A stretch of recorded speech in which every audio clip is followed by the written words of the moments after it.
All right, hello, ladies and gentlemen. Hey, everybody. As always, some slight technical issues just as we got started. I realized that the lighting was totally wrong. I had to run it to the other side of the room real quick. So hopefully the lighting's okay. We may adjust it if need be. Just let us know. Also, let us know if our, what do you call that? The audio level is good. I don't know, Samson, if you want to give him a... Hey, everybody. Hope you can hear me. Yell at us if you can. Exactly. If you can't hear either one of us, let us know. And I've got like one strand of hair sticking like straight up that just happened right as we hit the camera roll button because I was looking at my hair earlier. Oh well, whatever. Tension strand. Yeah, exactly. I'm not a vain person, so it doesn't matter. But yeah, hi. We have some stuff to talk about tonight. So first off, we'll get to what you see on the screen here in a minute. But we have a couple things going on. First off, some of you may have noticed in our Instagram post, or if you saw it on Facebook or Twitter, you would have seen it there, that we have some stuff that we're giving away. And that is these little guys right here. Freebies. Yeah, swag. Freebies, goodies. These awesome little chibi stickers were done by Samson here. And they are of the characters from our Villains and Henchmen card game. So, let me get them in frame there. So we have the Cyborg, one of our villainous archetypes. We've got the Protector, one of our heroes. Another villain, we've got the Manipulator, with his little red gem and swirly eyeballs and everything. And then finally, we've got our very own Powerhouse, who some of you, if you've been tuning in for the last couple of days, or the last couple of weeks, may be familiar with this guy. So he's who we're writing our Ravensdale Writes comic about. But yeah, so we've got these stickers. They're die cut, they're adorable, and they can be yours for the low, low price of following us and commenting and just validating us on a personal level. In addition to that, we've also got this cool little pin here that we are going to be giving out at like conventions and stuff like that. Whoops, sorry, hold on.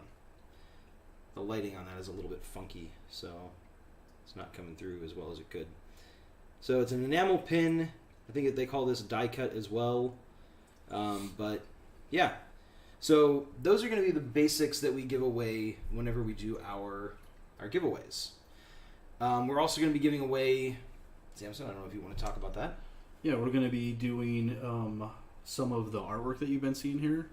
The sketches, the concept sketches of the stuff I've been working on for the last two streams. Yep. And there's some other concept stuff we have as well that you haven't seen, but they're pretty awesome, I think. So I would be happy to put them up on my wall any day, but I can't claim them all for myself. That's a little bit selfish. Kashura loves stickers and shiny things, apparently. Kashura is a squirrel, as far as I can tell. But who doesn't love shiny things and stickers? They're the best. The concept arts or the sketches may come from the comic books that we're working on. It may come from the Villains and Henchmen board game. It kind of just depends on what we think would be cool to send you. So yeah. As far as the actual rules, let's pull those up real quick, just so people can see them. So we've got a drawing at every 25 Twitch followers that we get. So we're trying to increase our Twitch audience. So one of the things we're going to do is we're going to do a drawing every 25 followers. The first one we're going to do at 50, which is technically 14 followers away, but whatever. So you can earn tickets for the raffle by following us on Twitch. You can comment on our live streams. You can subscribe to our YouTube channel. You can comment on our YouTube videos. And all of those things will earn you an entry. So every 25 viewers, we will go in and we will keep all followers and subscribers on the list for the drawings. But the comment ticket is going to refresh every drawing. So if you comment once now, that'll give you one entry. Then when we do the next drawing, you'll have to do another comment before the following drawing in order to get a ticket. Does that make sense? Yeah. So long-term loyalty through followers and subscribers, you'll get kind of a standing entry into every drawing, even if you don't necessarily tune in and comment on every video. We'll do drawings at the end of the video, after which we reach our goal, and we will announce a first and second place winner. Either by Twitch or a username, or a YouTube username. So we won't use any real names or anything like that. We'll just say, hey, user X just won. And then you can contact us either via Whisper on Twitch, or you can go to the YouTube video. You can comment there, just saying, hey, I'm the guy that won. You can contact me on Twitch under this username or whatever, or we'll just message you directly on YouTube. If you're under 18, if you win, please make sure you get your parents' permission before you give us your address. We don't want to be... Yeah, save all of us the headache. Yeah, exactly. Obviously, there's nothing untoward going on, but some parents are a little bit, concerned about what their kids are doing online, and we understand that. So, and then the last thing is... Oh, well, not the last thing. Don't put your mailing address or your home address on Twitch or on YouTube or anywhere public. We will only ask you for your contact information if you win via DM. So don't think if we announce that you won, you have to put your contact information up so where we can see it. We will get in touch with you. You might just have to comment saying, hey, I'm that winner, and that will get us to get a hold of you. But please don't post that publicly. So the first place winners, we're going to do 2 drawings every time we hit a milestone. The first place winner is going to get the pin, the stickers, the sketch. Second place winner will get the pin and the stickers. So 2 chances to win, the stickers and the pin at the very least. Also, only the first comment will earn you tickets. Feel free to chat away, obviously, but you only get 1 entry per episode where you chat. And finally, the rules for commenting. Obviously, we shouldn't have to say this, but we do because it's the internet. No profanity, no hate speech, no slurs, nothing like that. No violent or aggressive speech, no threats, no sexually suggestive speech. Just be cool. We all kind of understand what it's like to be adults and civilized in society. So, yeah, just be cool with it. We're here to have fun. We don't have to ban people. That's not what we're here for. But we will if we have to. So, yeah. So that's the idea. We will be doing a drawing actually at the end of this episode. So we kind of figured, what the heck, we might as well give some stuff away. So if you're here, you're watching, comment, follow us, and we will... Where are we here? Comment and follow us, and you might win some cool stuff. Anything to add to that? No. Samson? Good luck, everybody. Right. Yeah, good luck. Kind of a tirade of information. Hopefully hopefully didn't lose anybody. Nobody fell asleep during that. But if you're going to win stuff, it's good to know how to win stuff, right? So, next thing. We've got an agenda this time around. It's kind of crazy. That sounds nefarious. An agenda. I know, right? A villainous agenda. Yeah. So, the next thing we're going to do is, instead of actually diving into the Powerhouse comic, we wanted to kind of show you an idea as to what the evolution of this is going to look like.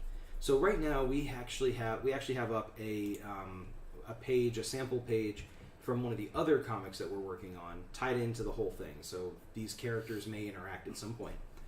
But so we've got kind of the script page up here, and then Samson over on his screen, he's going to be pulling up some stuff to look at. Yeah, so basically this is the process we're going to be going through. This is the stuff you're going to be seeing throughout these streams. So I'm going to be taking a script page, which is like what you see there. I'm going to read it, break it down mentally in my head, and then I'm going to be placing it. I don't know, is this on screen? It is, yeah. It's like right dead center of the frame, okay. So you're good. So this is just an index card, little 3x5, and I'll be drawing on the back of this to break down the layouts. So it'll look something like this when it's done. So this is actually the page that you're reading right now, the page 3. It's broken down into the panels. It's basically just like notes for me for composition and what's going on. None of it's set in stone. It's just kind of again, visual notes for myself. Once this is done and we get through the issue or however far we're going, I will take this, because it's the actual perfect ratio for an 11 by 17 page, and I will photocopy it, blow it up, so that I have something I can work off of. And again, it's not super detailed, but again, just visual notes so I know where stuff's at. I don't have to rethink about how this works on a layout. It's because it's so much easier to do it and faster, smaller. Then I will take this and lightbox onto an actual page in pencil. Again, making any changes that I feel are necessary, adding in way more detail. Obviously, it's easier to get detail on a big page than a little one. Can you scoot it to the right just a tiny bit? Sure. There you go. Perfect. Right. And then I'll go through and start penciling this. Once I get it to an acceptable level, then inks will get applied to it. We're using, and we'll probably get into that a little bit more next week, but I'll be using like nibs and brushes to ink it, and then from there that'll get scanned in and it'll get digitally colored. And after the digital color stage, all of the speech bubbles and the narrative explanations and stuff will be added in digitally as well. So we just kind of wanted you to see pretty much on the stream for a little while what we're going to be doing is these. But eventually we're going to start getting into these and onto the color stage, and we're going to share all of that with you guys. So, and I think what's really cool is, so Casher says, that's so cool. It's impressive that you do both drawing and inking. Mad skills. We'll see how the inking turns out when I get to it, but thank you. It's looking great so far, quite frankly. But actually, if you can leave that back where it was. This one? Yeah, the little guy. Yeah. So you can see where we've got like our script here. So it's got the action summary. In the page prior to that, there was a flashback, so it's just calling out that we're ending that.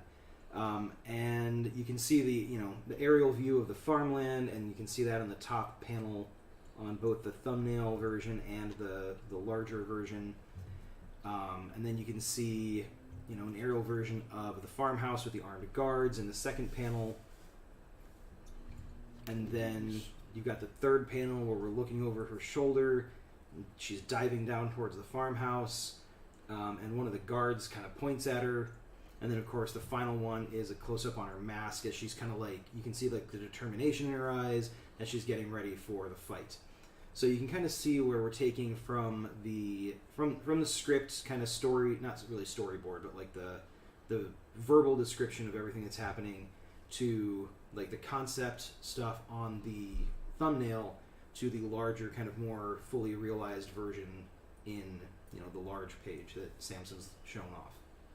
So yeah, and I'm not sure that this is how everybody does it, but this works for me. So yep.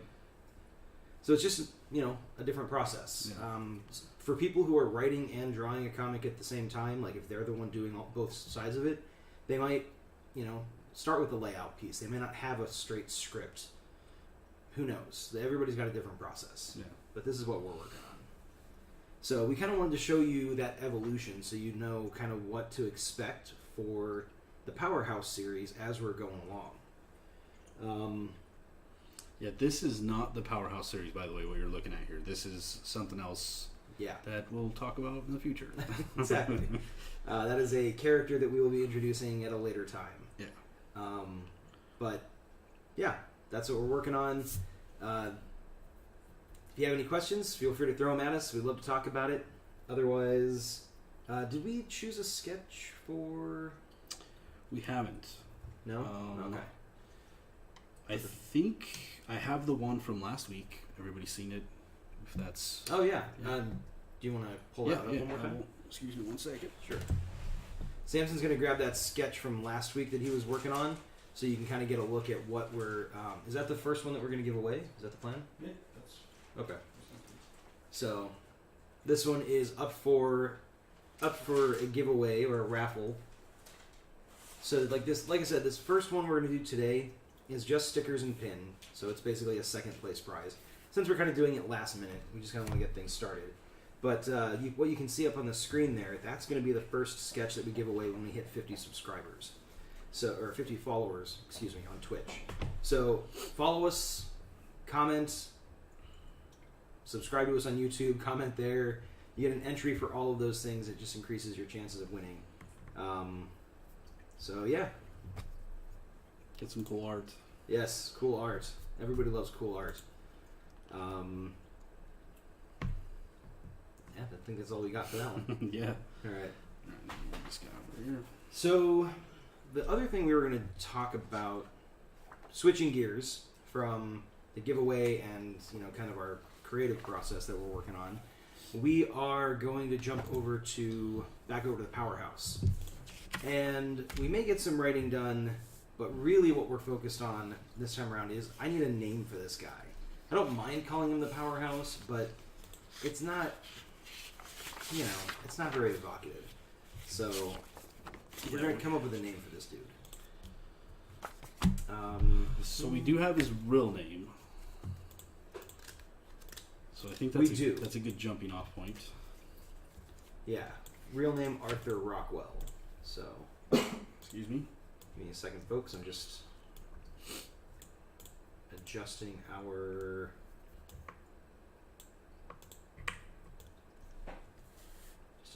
cameras a little bit here. All right, I think that ought to work. Okay.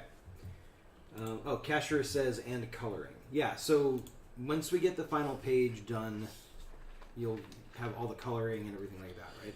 Yeah, I think we might even be able to, I don't know how that's going to be a technical thing, but I'm wondering if there's a way to possibly stream that as well. Like I can color it digitally and people can watch that process too. If we can figure out how to do it, perfectly fine doing that. It's actually super easy on OBS. Okay. All you have to do is add a visual source that is your desktop. Yeah. And whatever you're doing on your desktop, it just streams that. Perfect. So it's nice and easy. Yeah, I'm very happy to be able to do that too, because that'll be fun. You guys can watch me struggle through coloring. Stronger pencils. Not so sure how I'm going to be on the inks, and then we'll figure out the colors. But it'll be great, I promise. This is why all those established companies have someone to do each step of the process. Because if you ever look at the credits on a Marvel or a DC comic, it's got a writer, it's got an initial a main artist. Yeah. It's got an inker. It's got a colorist. It's got a letterer. Yep. It's got an editor. It's got a whole team of people behind it.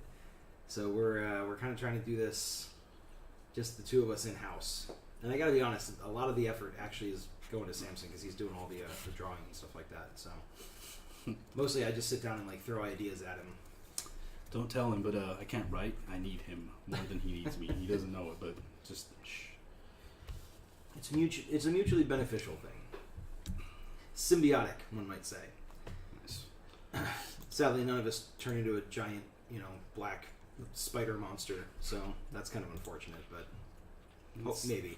Let's see what happens. Maybe we can spill something on some wires. You never know. That's true, yeah. Superpowers come about in various ways. Usually very intricate and Rube Goldberg-esque. Rube Goldberg? Rube Goldberg? Yeah, I think that's it. I think that's how it's, yeah. Anyways, convoluted. That's the word I'm looking for. It's much easier. But anyways, we want to talk about names for this guy. So, first, real name Arthur Rockwell. Alias, we could do something related to comets. We could do something related to space. We could do something related to the military legacy, like his dad had. I think we decided that his dad was a commander, or was he a colonel? I think the dad was the commander and the mom was a colonel, I believe. I might be wrong on her rank. But father was a commander. I don't think we decided on his mom's rank, but we can figure that out. Colonel works for me. Maybe that's the rank when she retired. But yeah, so I was really hoping we could get some suggestions from the viewers, but don't have anything yet. So we'll have to figure it out.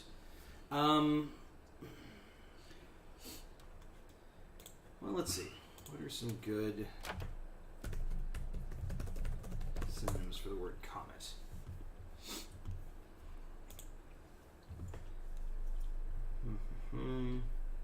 So meteorite. Asteroid, no. Falling star.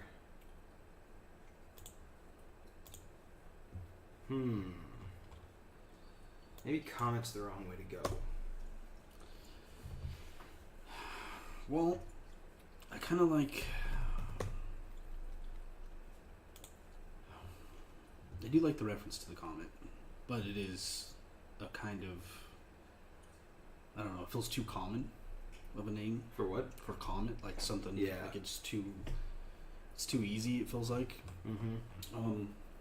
I do like maybe... I think last week somebody suggested something about maybe possibly like a different language or something. Like that's kind of cool. Maybe we could open it up and it could literally be anything. If shuttle flight missions have pretty crazy names. You could possibly be named after that. Fantasteroid? Fantasteroid? Panic roll. No need to apologize. Thanks for showing up. Really appreciate you tuning in. Hey, Panic roll. We're trying to figure out some ideas for the name for this superhero. And it's surprisingly difficult. Actually, you know what? Since you're late, it's all on you. You've got to name this character. Ready? Go. That's go. true, yeah. Come up with a name right now. I'm just kidding. I like Fanta. That's kind of... I'm liking where that's going. Something Fanta.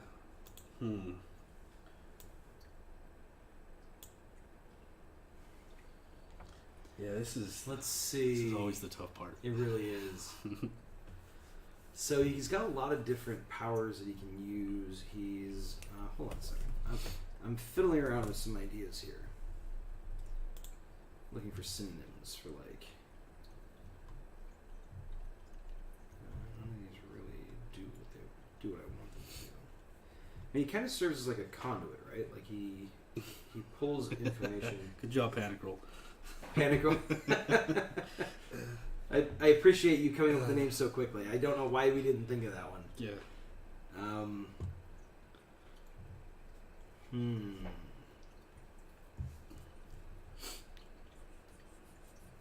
Well, let's also consider that we're looking at for the name of our villain, who is a nature-based villain. So the problem is there are so many comic book characters out there with like some of the names you might think of right off the top of your head. They've already been taken, so it makes it a little bit tough. But so let's see. He kind of like serves as a conduit for this thing.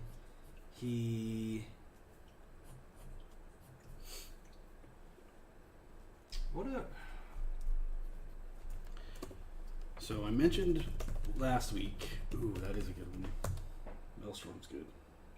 Maelstrom. Actually, that is kind of cool. It's almost villainous sounding, but I kind of like it. That might actually work for Force of Nature. Actually, it might work for the Force of Nature. We'll have to check and see if it's already in use for like a... I like that. Yeah.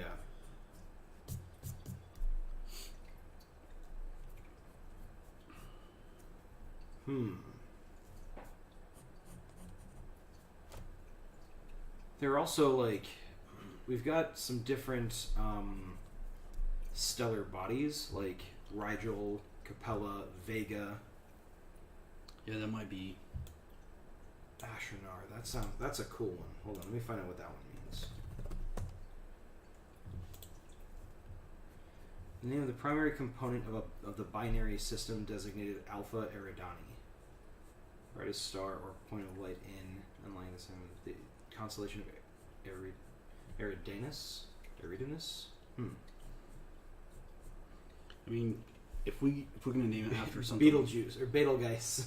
I think that's how it's pronounced, right? And most people would pronounce it Beetlejuice, but isn't it like Betelgeuse or something? I think it's something like that. I think they actually make reference to that in the movie too. They might, yeah. At the beginning. So, Ashernar. Achernar. It's a name of the primary component of a binary system. So I mean, that's kind of interesting because he's kind of part of a binary system. You know, he gets power from the comet. I like that. Let's put that down as with a question mark next to it. I'm probably not pronouncing it right either.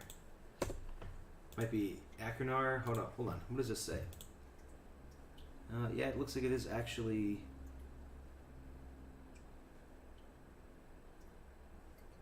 Face. So. Achernar. Yeah, Achernar. Interesting. Alright.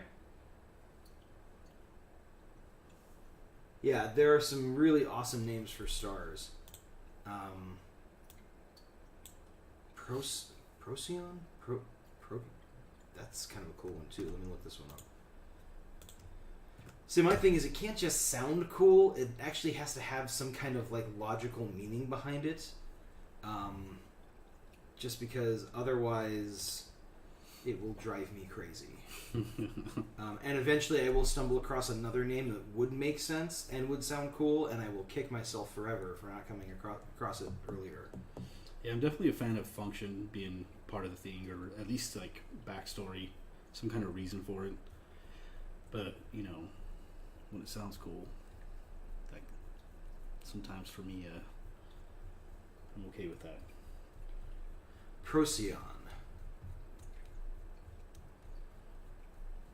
It's the brightest object in the constellation of Canis Mor, usually the 8th brightest star in the night sky with a visual paramagnetic. It's a binary star system.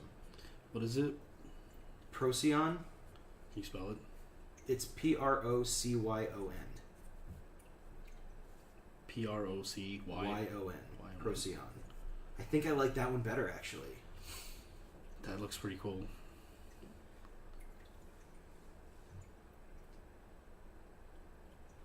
Binary? Yeah, I guess if we wanted to go pretty straightforward. But very similar character, very similar power sets. Captain Marvel used to be known as Binary. And she was a cosmic powerhouse who could fly, shoot energy blasts, do a lot of the stuff that our character will be able to do. So I think calling him Binary might be a little bit too on the nose, litigious bait for a certain comic book company. I think Procyon, actually, I don't know if you have a preference between that or Achernar. I really like Achernar, but for something different. You think you don't? I like Procyon for his name. That sounds pretty awesome. Give us 1 second, folks. We're gonna mute the mic real quick. Okay.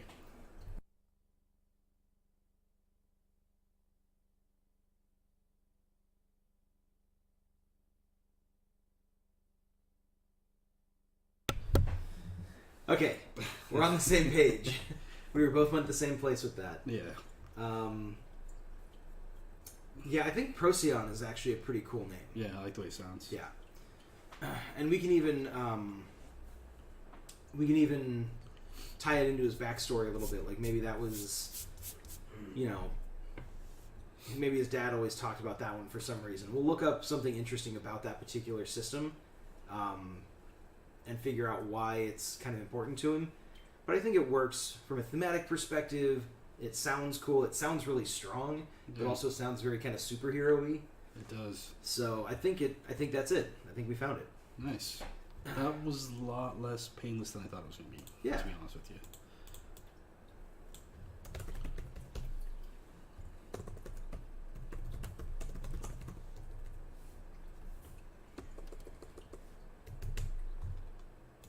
I'm just going to make note of Achernar,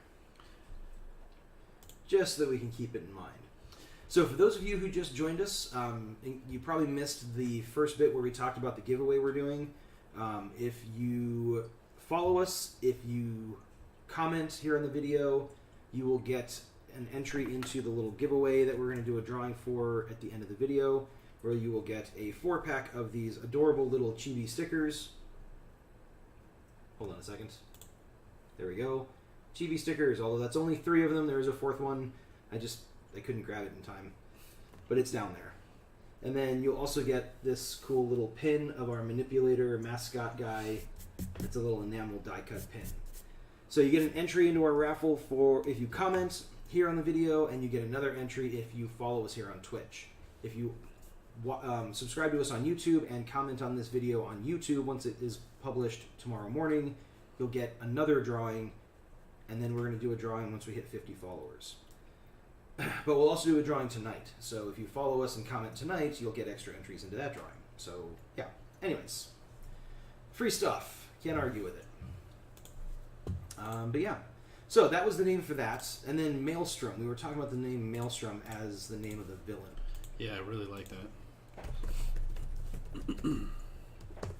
Let me see what we've got. Looks like there is a Maelstrom in Marvel Comics. And he's an Inhuman who can manipulate kinetic energy and absorb attacks, use the energy for his own purpose. Okay, so it looks like Maelstrom's powers are not weather or nature related in the slightest. It just was a name that they thought was cool and decided to stick on. See, this is what I'm talking about. You can't just find a cool word and stick it onto your character because it doesn't make any sense.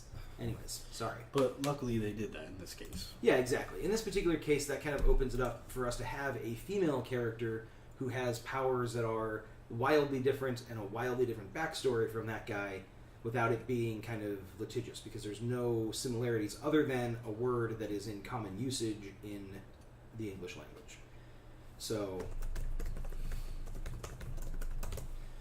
there we go. Maelstrom for the force of nature. Boom. Names, just like that. 3 of them. So we are kind of rolling right along here. Let's see, what are we at?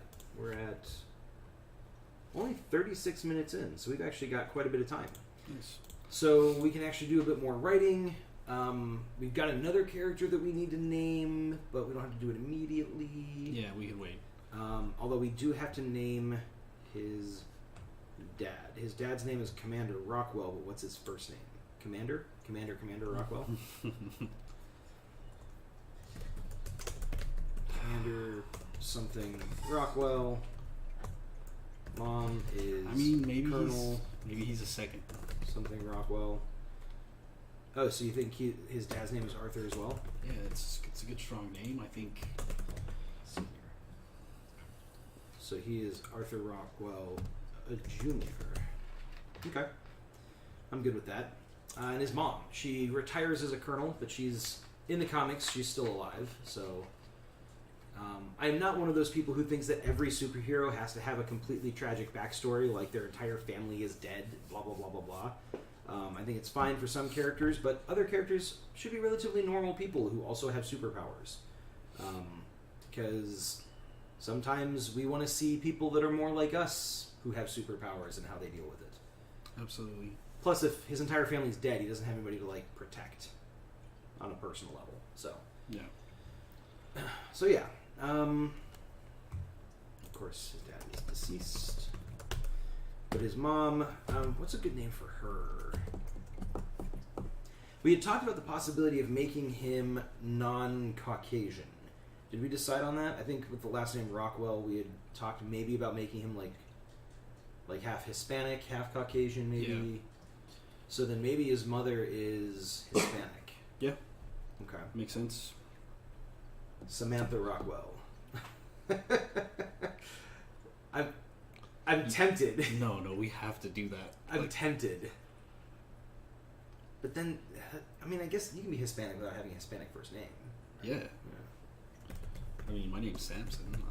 True. Samantha Rockwell. Okay, I think we're gonna go with that panic roll. Yeah, that has to happen. That's too good. Yeah. So Colonel Samantha Rockwell.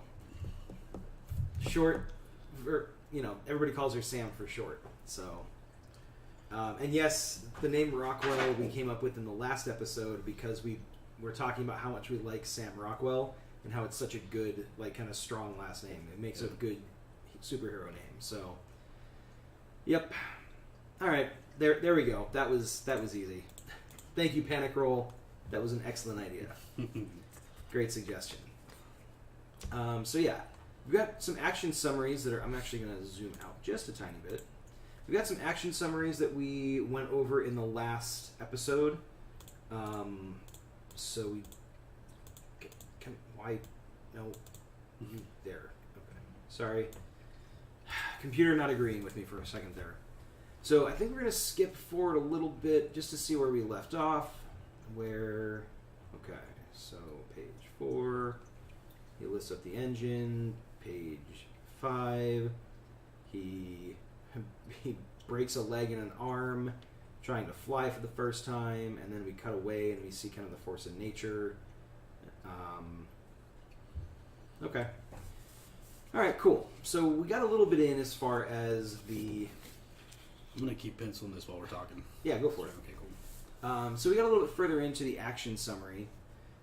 I don't know, Samson, what you think about whether we should be doing...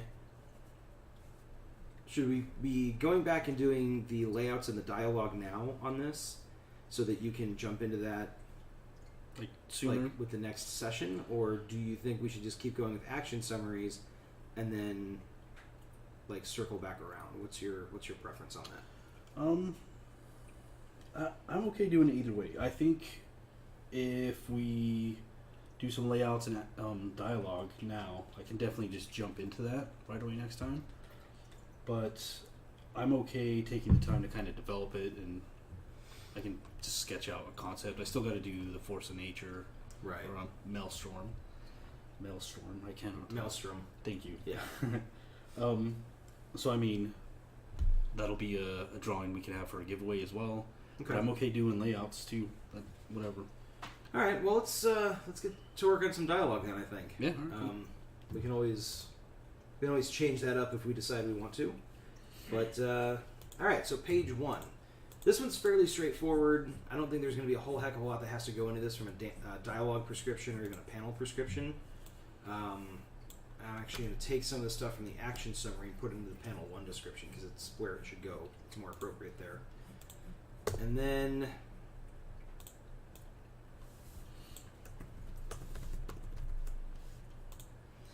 we're going to have a little bit of back and forth between Commander Rockwell and the shuttle crew. So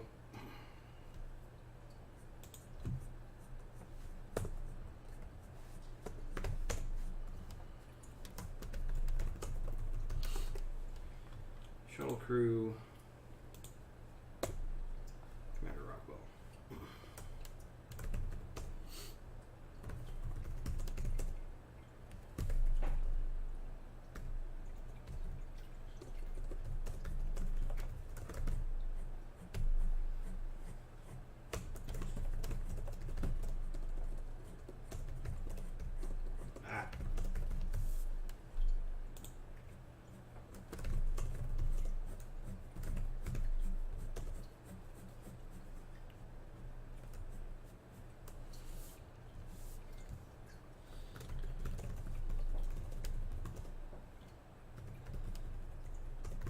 Since we're paying homage, Yeah. how about this this flight, this mission be opportunity? I like that.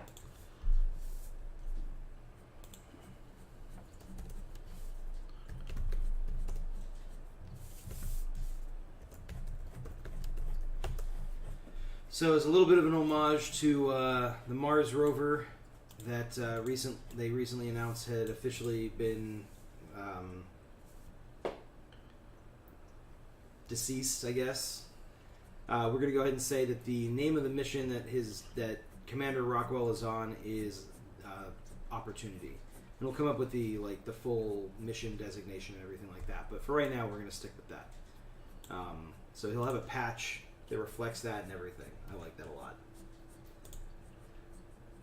Yeah, man. I know it's a machine, but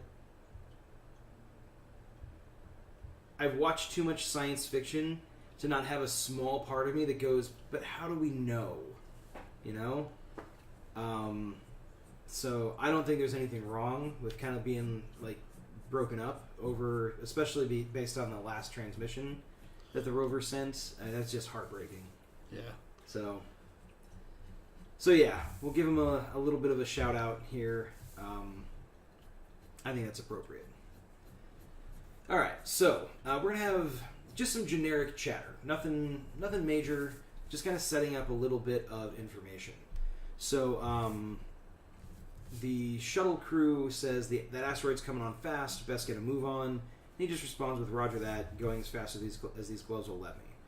We're not going to get into a lot of detail as to what exactly he's on the spacewalk for or what he's fixing or anything. It's not important to the story. He's out there doing some work on the shuttle, so we're just going to leave it at that. Also, a bit of a shout out to my buddy Chaps. Thanks very much for being a long time fan of the game and coming out to see us at a whole bunch of different conventions and stuff like that. You're a space shuttle pilot now, so there you go. Nice. All right. Yeah, I know, it's crazy to think that Opportunity was up there for 15 years, Panic Roll. Like, that's... Was it 15 years? It was 15 years. Wow. And you think, like, they put that thing on Mars 15 years ago, and just think about how far technology has advanced since then. Yeah. Like, if they had put a rover they built today on Mars, it would have been able to do a ton of stuff. Yeah, that's crazy. But even what they put up on Mars 15 years ago was groundbreaking. Just truly fascinating technology. Especially the fact that they didn't expect it to last that long. It kind of just kept trucking. Yeah. So, yeah. But yeah, it was supposed to be 90 days in operation. That's insane. Wow. Like, that is a feat of engineering. The people who put that thing together are legit superheroes. Yeah. Like, it's really cool stuff that they can pull off. So, all right. So, in page 2, we've got the comet is kind of being in the distance. They're going to try to, like, get Rockwell to hurry it up. So, panel 1, I think, should be a... Oops. What's the opposite of, like, zoomed in? Like, not zoomed out, but, like... Pan out? I don't know. Pan out, like... I think pan's kind of like where the whole camera moves back. Yeah. I think it should be more like a wide shot. I think that's what you're looking for, yeah. Wide. So it's a wide shot.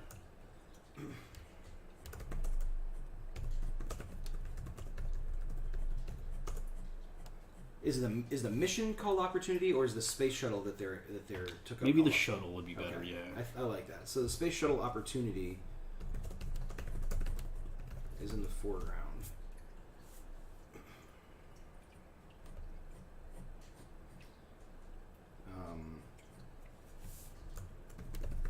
Drifting. In the background,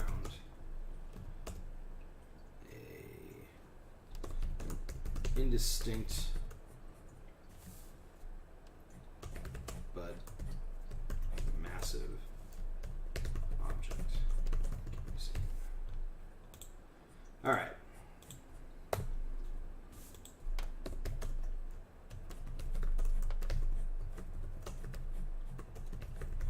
So it's a wide shot. We've got the space shuttle Opportunity in the foreground, and in the background, you've got this kind of indistinct because it's still pretty distant, but clearly large object is kind of arcing towards the shuttle. And this is this comet that's coming towards us. So we're kind of focus on that in the first panel. And then in the second panel, I want a close-up. An electrical panel on the outer hull of the shuttle. Open with damaged wiring exposed. So again, fairly generic. It's just, there's some kind of an electrical panel on the outer hull. It's damaged. So you got some wiring. Maybe you got some sparks. Wires are sparking.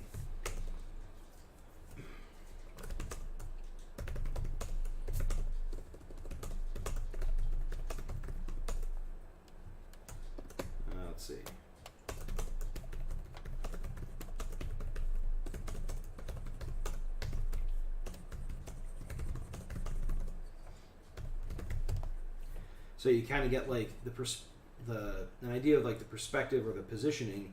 You've got kind of like the Commander Rockwell's glove is kind of like, because they're pretty big, it's casting a shadow over like one corner of the panel as he's kind of trying to work.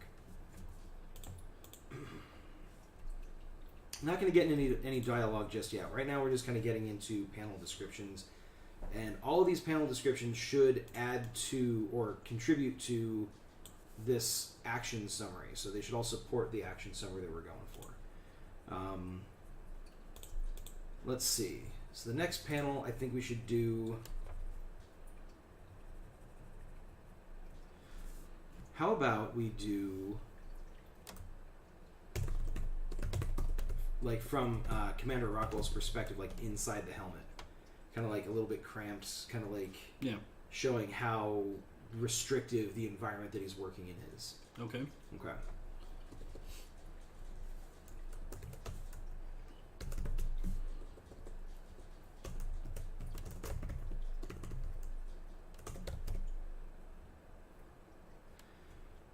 Panic roll, that's a classic. So like he kind of fumbles a tool, or like he's got it and it kind of like he accidentally catches it on the edge of the panel, causes him to like to slip out of his hand, and he has to like grab for it. Let me see if that's something we can... So this is kind of the last panel, but I think we could probably do that. Seriously though, why don't they put straps around their wrists? Like it happens in every space movie. I think like, in real life, I think real astronauts probably do have like all their stuff like strapped to them in some way, like little tethers. So. But I like that. So the perspective is from Commander Rockwell, and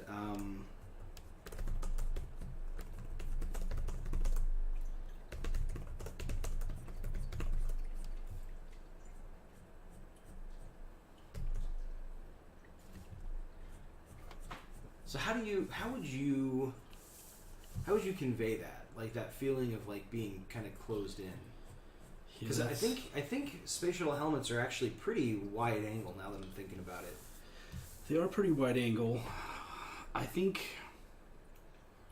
the best way to convey that would be through the use of reflection off of the inside of the helmet. Mm-hmm. So his expression would probably be kind of a panicked look.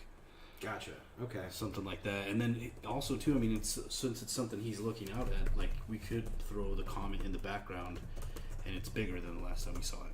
Like kind of show that, and he knows it's there, and maybe even like his hand can be up, and there'll be like a timer, something like that, to kind of let him know.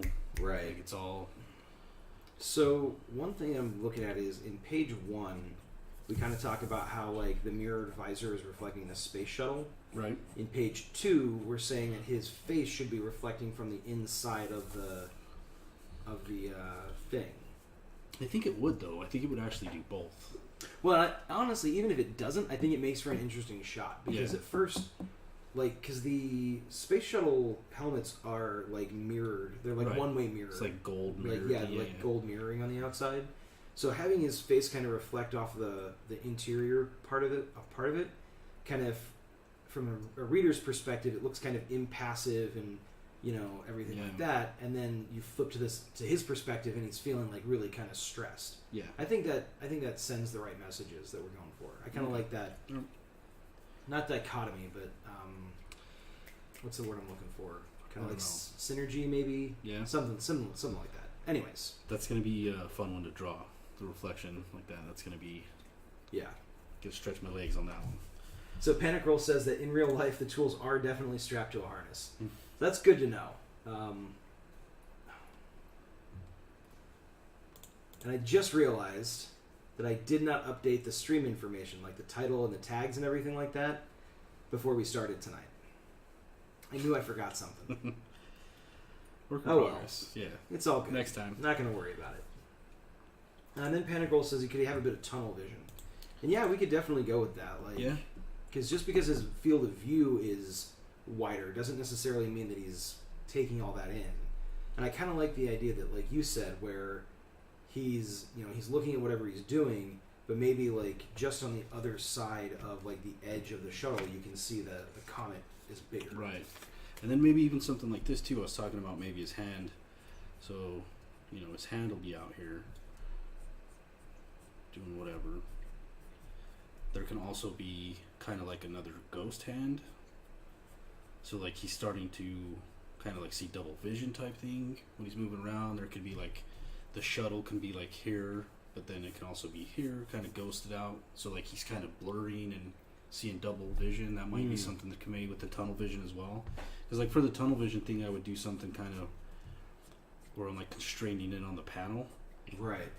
So I think like a combination of those two would actually be... Sure. And yeah, that could actually be kind of a bit of foreshadowing to the fact that, the thing's closer, and so he's getting exposed to the radiation of it. Yeah. Okay, I like that.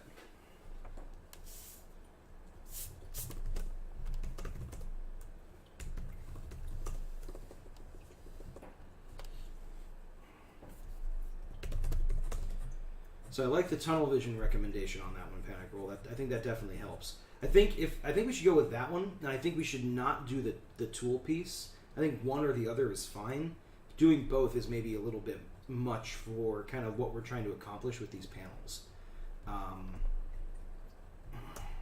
So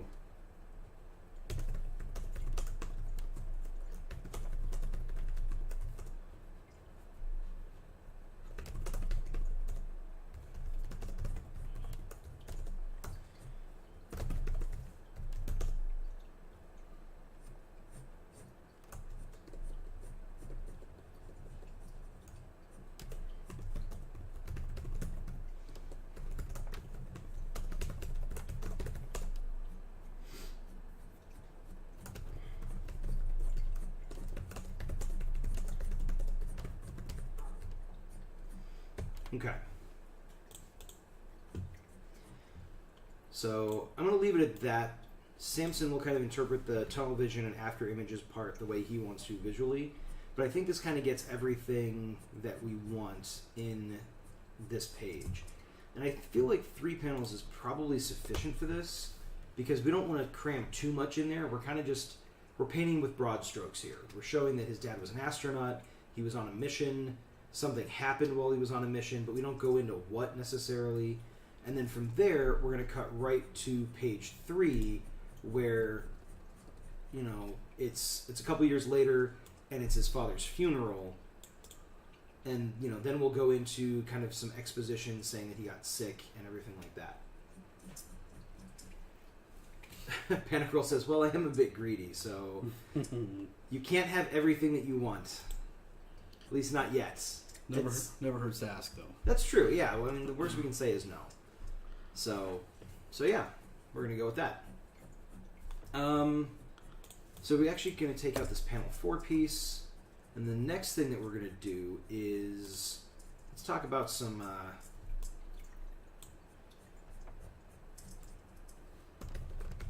Let's talk about some dialogue here. So, got the shuttle crew there. Actually, I'm going to steal those and paste them down in here. Again, for those of you who didn't see us last week, this may not be the format you use if you are into like writing comics and stuff like that. It may not even be the format that the professionals use. This is the format that I use. So, maybe a little bit funky, but it's what works for me. So let's see here.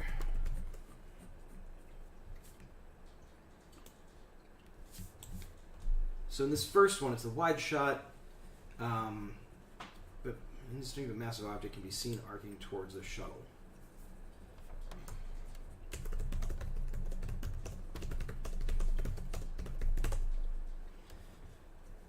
How do they measure distance in space? Is it clicks, i.e. kilometers? That's a good question. I do not know.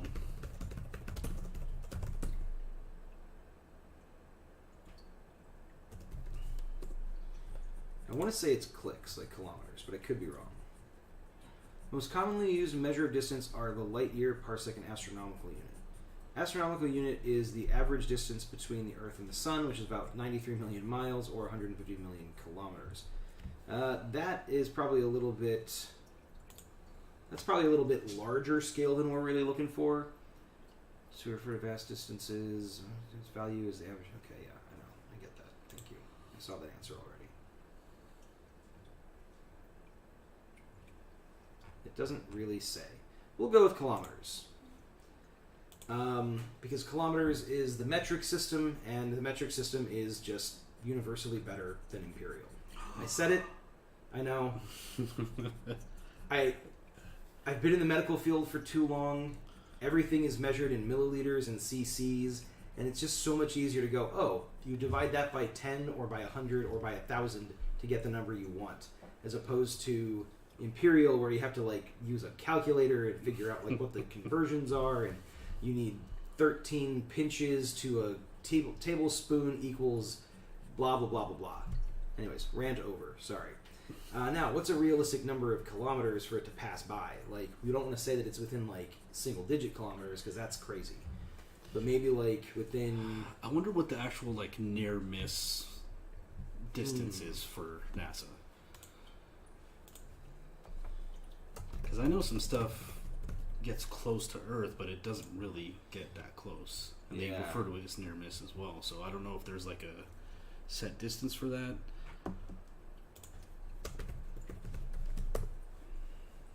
Oops, not near mission. Near miss threshold. There we go.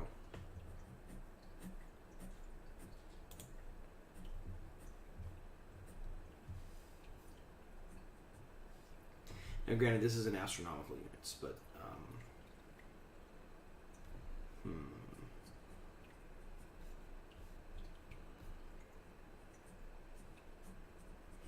problem is, all right.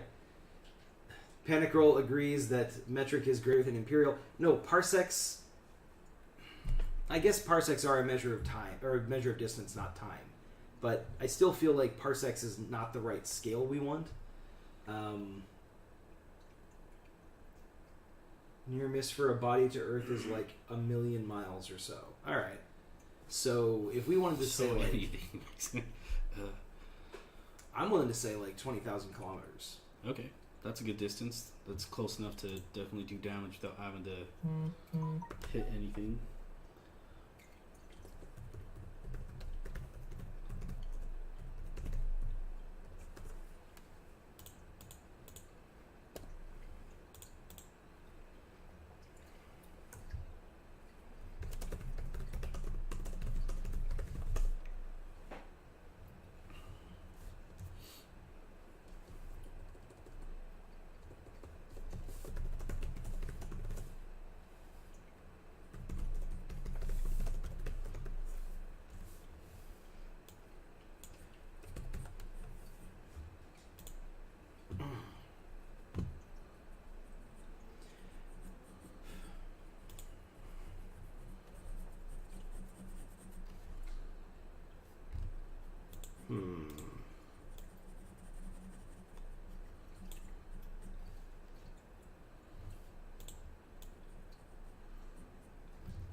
I'm going to change the location of that. Bit of dialogue there. I want it to be on this panel. So Rockwell is going to say that. Whoops. So the shuttle crew is going to say. So the shuttle crew says it's going to pass right by us, maybe 20,000 clicks. Rockwell says.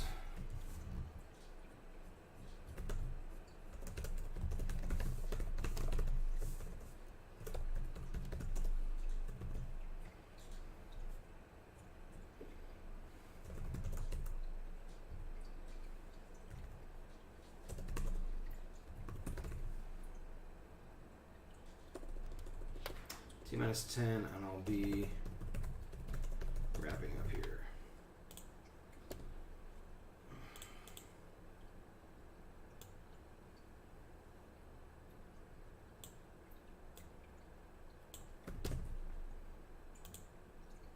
So he says, closer than I'm comfortable with, T-minus 5, and I'll be wrapping up here. And the shuttle crew's going to says...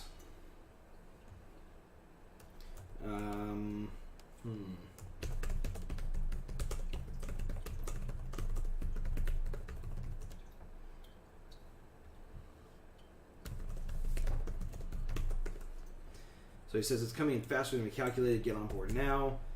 And Rockwell says, I thought you said it was 10 minutes out. So then it's going to cut to the scene of him like trying to make the fix. And we're going to get some dialogue for that.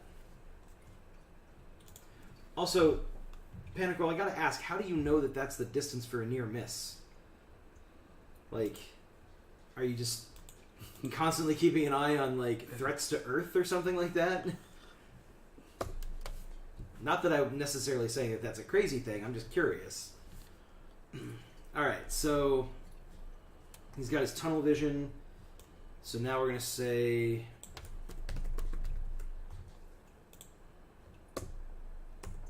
Ooh, you know what? So it's space, so there isn't any sound outside of the suit. But I'm sure they've got some kind of like monitors that beep and like beep inside the suit so that they can hear. Like when they've got some kind of like an air shortage or something like that. Yeah. So I think we're going to put some... hold on a sec. We're going to put some sound effects in here. Gotta have sound effects. Sound effects. Crackle. And then other... Is it Geiger counter sounds? Or is it... Like the clicking? Yeah. Okay. Yeah, Geiger counter. Is it's for radiation. GEI or GIE? I think it's GEI. We'll check the spelling on that. It might not be the right spelling, but... So his Geiger counter kind of crackles inside his suit. He says...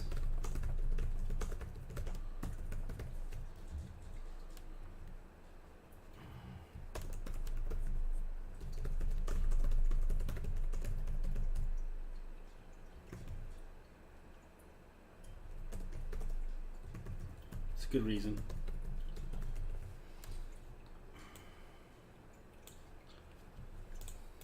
So, whoops. Panic Roll follows NASA. Follow NASA and their NAO data because aliens. That's a good point. You never know when we might get visited by intelligent life from another planet. And unlike some people, even though I'm an avid science fiction, consumer, I don't necessarily think that contact necessarily has to be violent or aggressive or hostile by default. I think there's, the possibility that we make friends with our first alien visitors. I'm hoping so at the very least, because it'd be kind of sad if that wasn't the case. His Geiger counter is going to like crackle and everything like that, and he's going to say, Geiger counter's going crazy, starting to get some visual anomalies. My head's spinning. And we'll just kind of leave it at that. Again, kind of generic, kind of vague. Obviously, he doesn't know what's going on yet, so neither do we. So that's going to kind of like lead into that bit of foreshadowing. It's going to jump... Well, it's not really foreshadowing, because the next panel, next page, it jumps to his funeral. But it kind of lets the readers draw the connection that, this contributed to his father's death. So, I think that works pretty well. Also, this is dialogue prompt 2 for that panel, not the second number 1. Alright. So I think that kind of tells the story there. It sums it up really quickly in a couple of pages. Relatively minimal dialogue. Again, readers can draw conclusions for themselves. So we're going to jump down to the next page. A la Mass Effect. Yeah, exactly. Mass Effect was a good example. Just because we ran into aliens in Mass Effect didn't mean we immediately got into a fight. Well, no, we kind of did get into a fight with the Turians in Mass Effect, but that's beside the point. Maybe that's not a good example. We eventually made peace with the Turians because the Council made us in Mass Effect. So, the other races we made friends with. So that was cool. All right. So panel 3, we've got a fair amount, actually, we have to kind of finish writing up for panel 3 as far as the action summaries go and the different panel descriptions. So the formatting on this one's kind of a mess. But let's be honest, we're sitting in an hour and 10 minutes. We didn't want to go too much past an hour, so this is probably where we're going to call it. Except we have to do a drawing. So Panico says, but not the ones who gave us the relays. Yeah, no. We don't trust the ones who gave us the relays. They're bad. giant magic space squids. Sorry, spoiler alert for a 5-year-old game. It's more than 5 years, I think, at this point. Not playing it now, thanks. Good. Ruined it. Honestly, the ending of that series was kind of disappointing. And I say that as a giant Mass Effect fan. I love the series, but the ending was kind of lackluster. Alright, so let's see what we're working with here. We're going to go on a brief break. Don't go away, because if you've been here chatting and whatnot, and if you followed us, then you're eligible for a possible drawing or a possible win. Goodies. So we're going to put up the rules again just to kind of remind everybody what they are. We're going to mute the camera, and we will be back in a moment once we have done the drawing.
Alrighty, folks, we are back.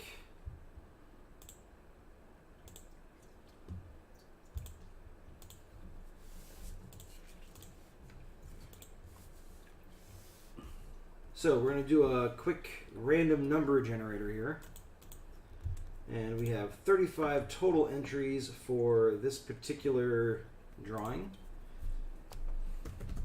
Random number generator.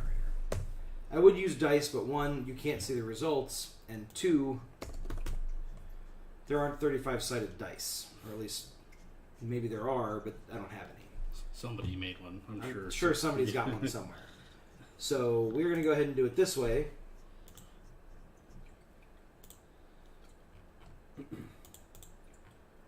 Alright, and we're going to generate.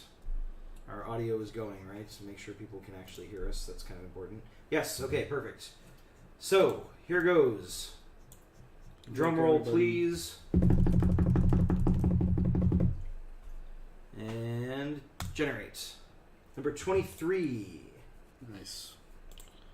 That's going to be Twitch follower, Monster Mochi. So I'll reach out to Monster Mochi via DM here in the next day or two to make sure that we get that individual their stickers and their pin. So, yeah. Congratulations to Monster Mochi. Thanks to everybody else for tuning in and listening to us yammer on about various things. Pretty thrilled that we actually got our names down. I'm going to have to go through and, I'm going to have to go through and actually... No, I don't think we have too many instances of where I have to, find and replace, but we might have to do a little bit of that. Yeah. Where we referred to it as the powerhouse before. So, Procyon is the name now. Cool. Thank you again very much for tuning in. You can follow us on Instagram. We're at ravensdale.publishing. Samson is at sour_muse. So you can check him out there. Please go give him a follow. He's got some amazing art. You should definitely go check his stuff out. You can find us on YouTube. All of our videos go up to YouTube kind of within the next day after we do a live stream. And it's just YouTube. It's ravensdale.publishing again. So, yeah, please follow us here on Twitch. Subscribe to us on YouTube. Go and follow us on Instagram and stuff like that. We've got some other stuff coming up that we're going to be doing. We've got more comic stuff. We're going to WonderCon at the end of March. And we might be doing some additional play testing for the Villains and Henchmen game. So keep an eye out for all of that. And also this Sunday we've got our Ravnica D&D game with Sophia and Andrew. We're going to be doing that this Sunday. So I'm looking forward to that. That's going to be fun. Yeah. Anything else? No, that's it. I think we got it. All right. That's all we got. Thanks very much again. Have a great night, everybody. See you guys.